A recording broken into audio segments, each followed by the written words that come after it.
Assalamualaikum warahmatullahi wabarakatuh. Nama saya Alvin Prasdabudi dengan NIM D400230018. Di sini saya ingin mempresentasikan sebuah topik 2, di mana ini adalah tugas kedua yang temanya itu adalah perbedaan antara power intensitas RMS dan rata-rata untuk materi pertama. Rata-ratanya itu F-ring ya. Di sini untuk power intensitas atau daya sesaat adalah daya listrik yang dihitung pada suatu waktu tertentu dalam suatu rangkaian listrik. Secara matematis, daya sesaat atau PT didefinisikan sebagai hasil perkalian antara tegangan sesaat dan arus sesaat. Tegangan sesaat itu adalah VT, untuk arus sesaat itu adalah IT. Itu rumusnya ya, PT sama dengan VT dikali IT. Untuk gambarnya seperti ini. Di sini ada instant current atau ini arusnya, dan ini adalah instant voltage, dan ini yang garis merah ini adalah power intention, di mana gabungan antara voltage dan current atau tegangan dan arus daya sesaat. Daya sesaat dapat berubah terhadap waktu, terutama dalam rangkaian AC, di mana tegangan dan arus juga bervariasi secara sinusoidal. Di sini bentuknya sinusoidal ya, semua dari voltage naik turun, current juga naik turun, dan power intentionnya juga naik turun. Ini berarti ini adalah listrik AC ya. Ada tegangan positif atau di sini adalah sisi positif, dan di sini ada sisi negatif atau sisi minus. Dalam rangkaian DC, ini ada rangkaian DC kalau dia mati, ini ada garis lurus, 2 garis lurus itu adalah rangkaian DC arus arah. Daya sesaat biasanya konstan karena tegangan dan arus tidak berubah terhadap waktu. Jadi ini konstan lurus, tidak ada naik turun sama sekali. Dalam rangkaian AC atau arus bolak-balik, daya sesaat bisa memiliki nilai positif atau negatif tergantung fase atau tegangan dan arus. Sudah saya jelaskan tadi ya. Di sini ada positif atau negatif. Biasanya positif itu di atas dari garis, kalau yang negatif itu di bawah dari garis. Untuk tegangan yang kuning dan arus itu yang agak biru, hitam-hitam. Ya. Lanjut. Di sini ada RMS, root mean square atau akar rata-rata kuadrat. Adalah metode matematis untuk menentukan nilai efektif dari suatu sinyal bolak-balik AC, dan dalam konteks kelistrikan, nilai RMS digunakan untuk menyatakan tegangan atau arus AC dalam bentuk yang setara dengan tegangan atau arus DC yang memberikan daya yang sama. Untuk rumusnya adalah VRMS sama dengan VM per akar 2. Kalau IRMS itu juga IM per akar 2. Benar ya, dibagi akar kuadrat atau akar 2. Di sini sudah ada ya, akar rata-rata kuadrat. Rata-rata kuadrat kan 2. Jadi akar rata-ratanya ya akar 2. RMS adalah metode untuk menghitung nilai efektif dari sinyal AC yang memungkinkan perbandingan langsung secara atau dengan sistem DC. Nilai RMS dari gelombang sinusoidal selalu lebih kecil dari nilai puncaknya, yaitu 1 per akar 2 dari nilai maksimum. Ini nih, yang garis ini biasanya adalah tegangan DC, sedangkan yang naik turun itu adalah tegangan AC. Nah, tegangan AC ini ya, di bagian gambar ini kalau dihitung menggunakan VRMS, kita sebut aja ini tegangan ya, karena tidak ada current, tidak ada arus. Ini tegangan sinusoidal, dan jika kita masukkan ke rumus, itu menghasilkan tegangan sinusoidal yang tegangannya itu sama dengan tegangan DC. Misal ini 15 volt, DC-nya 12 volt. Nah, VRMS-nya itu ya 12 volt, tapi AC bukan dalam bentuk DC. Kalau DC kan lurus gini, kalau AC dia melengkung, naik turun. Seperti itu. Biasanya itu nilainya itu bisa dikalikan 0,707. Rata-rata seperti itu. Oke, kita lanjut. Yang ini adalah fenomena total harmonic distortion ya, distortion. THD. THD adalah ukuran dari seberapa besar gangguan atau distorsi dalam suatu sinyal listrik yang disebabkan oleh keberadaan harmonik atau harmonisa. THD biasanya itu berumuskan akar dari total atau sigma V 2, 3, 4 sampai seterusnya, atau bisa kita sebut Vn. Jadi V kuadrat 2, V kuadrat 3 atau V kuadrat N hingga seterusnya dibagi V1 atau tegangan awal dikali dengan 100%.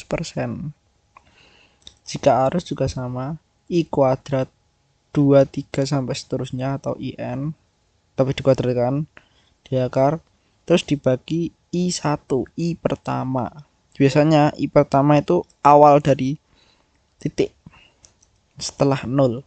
0,0001 itu awalnya rata-rata dikali 100%. Semua dikali 100%. Jadi THD itu satuannya adalah persen ya. Nilai rata-rata berguna untuk memahami kecenderungan nilai sinyal pada waktu tertentu, terutama dalam aplikasi DC dan setengah gelombang AC. Namun, untuk perhitungan daya listrik, nilai RMS lebih sering digunakan karena lebih mencerminkan efek energi yang dihasilkan. Biasanya THD distortion ini biasanya itu saya sering dengar di setiap amplifier. Misal nih, amplifier yang sering banget digunakan para teknisi-teknisi yang sering servis ya, itu adalah TPA 3110, TPA 3118, TPA 3116, yang biasanya itu instrumentasinya sebuah IC. Itu memiliki THD biasanya 0,1%, dimana berarti distorsinya itu sangat-sangat rendah, hampir mendekati 0, dan berarti ada efektivitasnya itu tinggi, mendekati 100% efektivitasnya. Berarti daya input dan daya outputnya itu relatif sama.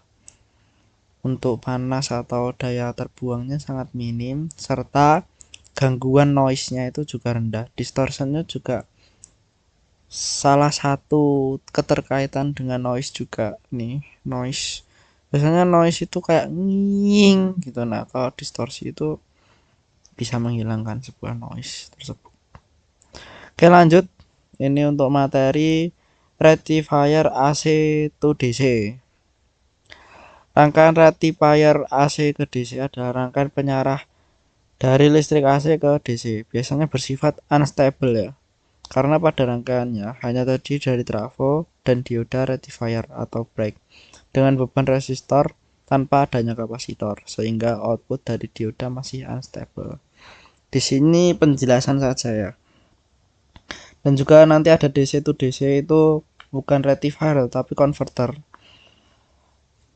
Itu juga sama, tetapi dia mengolah DC unstable ke DC yang lebih stabil, rata-rata seperti itu, dan sudah menggunakan mekanisme atau komponen-komponen yang berupa kapasitor. Itu DC to DC. Di sini pada gambar ini trafo PLN AC, terus trafo, outnya trafo itu masuk ke dioda break atau dioda yang dihubungkan secara seri paralel. Untuk dioda out yang pin 0 nya itu menjadi ground atau minus, dan out plusnya itu atau yang di garis ini ya, output dari garis ini jadi plus dan dihubungkan dengan beban resistor. Ini biasanya itu masih unstable, maksudnya tuh currentnya tuh masih gini melengkung. Nah, masih mati, ada titik matinya, ada titik nolnya. Sedangkan kalau sudah dikasih kapasitor, biasanya sudah halus seperti ini. Ini menggunakan kapasitor, tapi kalau tidak menggunakan kapasitor seperti rangkaian seperti ini, itu biasanya relatif ada nolnya, dan dimana kalau ada nolnya itu untuk dihubungkan kepada beban itu bebannya cepat rusak atau cepat panas karena dia mengolah nilai 0 dan 1. Oke, lanjut. Di sini jenis-jenis AC/DC ya. Yang saya pernah pelajari itu paling sering digunakan di dunia nyata itu adalah jenis-jenis AC/DC half dan full. Ini half wave rectifier di mana hanya menggunakan sebuah dioda, satu buah dioda saja. Sedangkan pada half itu kan pada listrik AC itu ada listrik plus dan minus ya. Yang kalau half itu dia hanya memfilter bagian plusnya saja, yang minusnya dia menjadi nilai 0.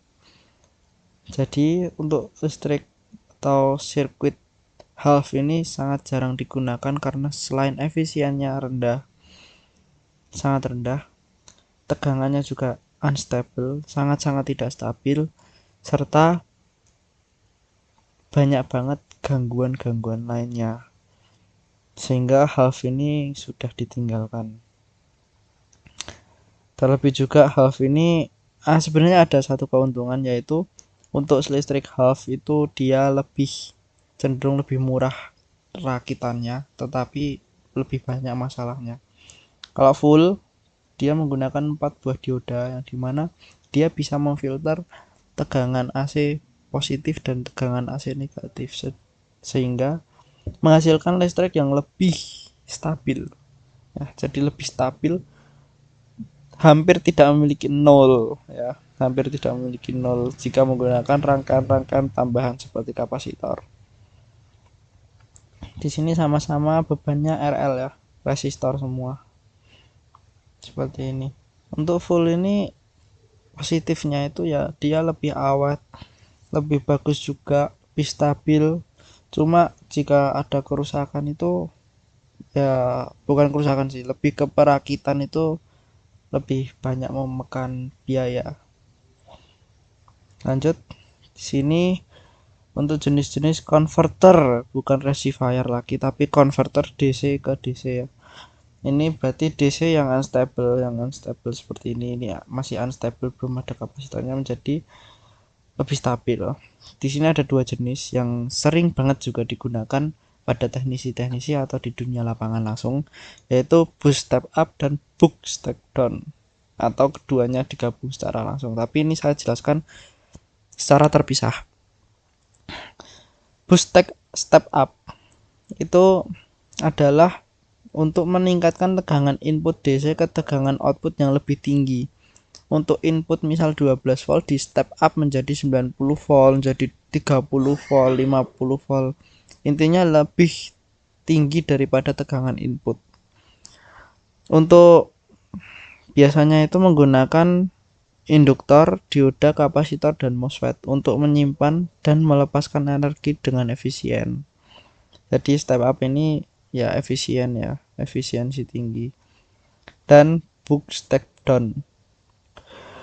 Buck step down itu fungsinya adalah terbalik atau keterbalikan dari step up, yaitu adalah menurunkan tegangan input DC ke tegangan output yang lebih rendah. Jadi misal nih, ini kan step up nih 90 volt.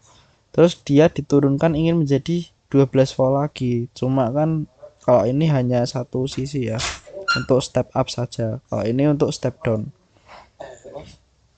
dimana saat tegangan input DC lebih tinggi, maka output dari tegangan DC tersebut akan lebih rendah.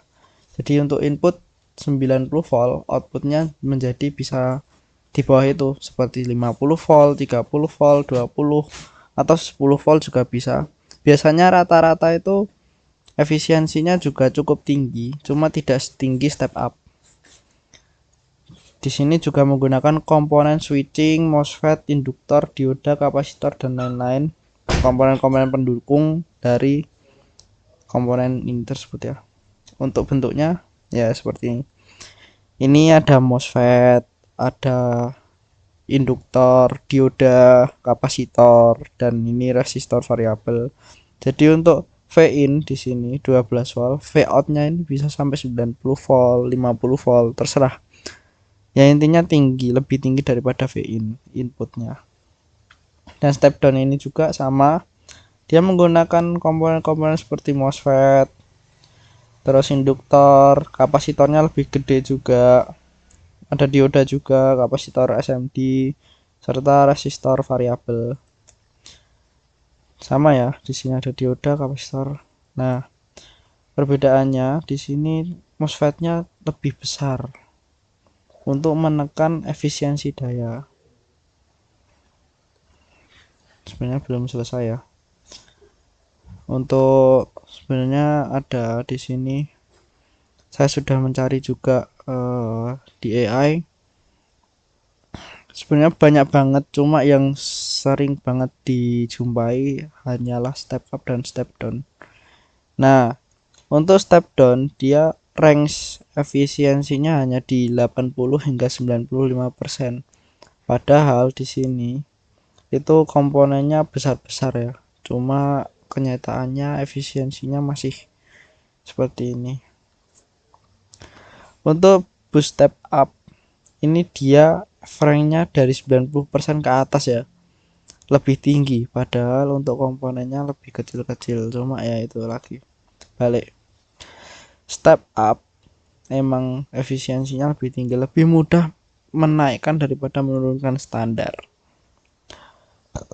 seperti itu ya. Ini paling minim ya, requirementnya 3 volt sampai 5 volt input, paling minim ya. Kalau yang step down nggak ada ya, biasanya kalau step down tuh paling minim ya 5 volt agar bisa diturunin ke 4 volt, 3 volt atau berapa, seperti itu. Terima kasih, ini sekian dari PPT saya. Jika ada salah kata atau mungkin ada yang kurang jelas bisa ditanyakan. Wassalamualaikum warahmatullahi wabarakatuh.